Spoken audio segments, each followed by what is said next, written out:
ಬಾಳು ಬೆಳಗುಂದಿ ಮತ್ತೆ ಮಾಲಾಶ್ರೀ ಅವರು ಸೂಪರ್ ಆಗಿ ಶೂಟಿಂಗ್ ನಲ್ಲಿ ಭಾಗಿಯಾಗ್ತಾ ಇದ್ದಾರೆ. ಹೌದು, ಪ್ರತಿ ವೀಕೆಂಡ್ ಅಂದ್ರೆ ಶನಿವಾರ ಭಾನುವಾರ ಬರುವಂತ ಒಂದು ರಿಯಾಲಿಟಿ ಶೋ ಅಂದ್ರೆ ಅದುವೇ ಜೋಡಿ ನಂಬರ್ 1. ಈ ರಿಯಾಲಿಟಿ ಶೋ ನಲ್ಲಿ ಬಾಳು ಮತ್ತೆ ಮಾಲಾಶ್ರೀ ಅವರು ಸೆಲೆಕ್ಟ್ ಆಗಿದ್ದು, ಈಗಾಗಲೇ ಗ್ರ್ಯಾಂಡ್ ಓಪನಿಂಗ್ ನಲ್ಲಿ ಸಹ ಎಂಟ್ರಿ ಕೊಟ್ಟು ಸೂಪರ್ ಆಗಿ ಪರ್ಫಾರ್ಮೆನ್ಸ್ ಅನ್ನ ನೀಡಿದ್ರು, ಜನರಿಗೂ ಕೂಡ ಖುಷಿ ಪಡಿಸಿದ್ರು.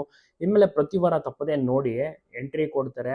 ಹೊಸ ಹೊಸ ರೀತಿಯಲ್ಲೂ ಕೂಡ ಕಾನ್ಸೆಪ್ಟ್ ಮೂಲಕ ಅವರು ಭಾಗಿಯಾಗ್ತಾರೆ. ಶೋನಲ್ಲಿ ಡ್ಯಾನ್ಸ್ ಮಾಡ್ತಾರೆ, ಕಾಮಿಡಿ ಮಾಡ್ತಾರೆ, ನಟನೆ ಮಾಡ್ತಾರೆ, ಸಿಂಗಿಂಗ್ ಮಾಡ್ತಾರೆ, ಎಲ್ಲವೂ ಕೂಡ ಇರುತ್ತೆ. ಚೆನ್ನಾಗಿ ಎಂಜಾಯ್ ಮಾಡ್ಬೋದು. ಇನ್ನಿತರ ಕಂಟೆಸ್ಟೆಂಟ್ಸ್ ಅವ್ರನ್ನೆಲ್ಲ ಬೀಟ್ ಮಾಡಿ ಇವರು ಮುಂದಕ್ಕೆ ಫಸ್ಟ್ಗೆ ಬರ್ತಾರ, ಇನ್ನ ಎಷ್ಟು ವಾರಗಳು ಬರುತ್ತೆ ಅಷ್ಟು ವಾರಗಳು ಇರ್ತಾರ, ಎಲ್ಲವನ್ನೂ ಕೂಡ ಕಾದು ನೋಡಬೇಕು.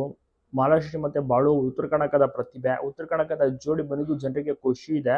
ಸೊ ಈ ಜೋಡಿ ಬೇರೆಯವರನ್ನ ಬೀಟ್ ಮಾಡುತ್ತಾ ಅನ್ನುವಂಥ ಒಂದು ಪ್ರಶ್ನೆ ಎಲ್ಲರೂ ಕೂಡ ಕಾಡ್ತದೆ. ಮತ್ತೆ ಎಷ್ಟು ವಾರಗಳ ಕಾಲ ಇವರು ಜೋಡಿ ನಂಬರ್ 1 ರಿಯಾಲಿಟಿ ಶೋ ನಲ್ಲಿ ಉಳ್ಕೋತಾರೆ, ಯಾವ ರೀತಿ ಪರ್ಫಾರ್ಮೆನ್ಸ್ ನೀಡ್ತಾ ಹೋಗ್ತಾರೆ. ಮಾಲಾಶ್ರೀ ಅವರಿಗೆ ಇದು ಹೊಸದು, ಸರಿಗಮಪದಲ್ಲಿ ಅನುಭವ ಇದೆ ಬಾಳು ಬೆಳಗುಂದಿಗೆ. ಬಟ್ 1 ವರ್ಷದ ಬಳಿಕ ಮತ್ತೆ ಇದೇ ವಾಹಿನಿಯಲ್ಲಿ ಆಫರ್ ಸಿಗುತ್ತೆ, ನಿಜಕ್ಕೂ ಕೂಡ ಸೂಪರ್ ಅನ್ಬೋದು. ಮಗ 1 ವರ್ಷ ದೊಡ್ಡವನಾಗಿದ್ದಾನೆ, ಸೊ ಹಾಗಾಗಿ ಮಗನನ್ನ ಬಿಟ್ಟು ಈಗ ಶೂಟಿಂಗ್ ನಲ್ಲಿ ಭಾಗಿಯಾಗ್ತಾ ಇದ್ದಾರೆ. ಮಗನ ಹೆಸರು ಭಗತ್ ಅಂತ. ನೋಡೋಣ ಯಾವ ರೀತಿ ಇವರು ಮುಂದೆ ಆಟ ಆಡ್ತಾರೆ ಅಂತ.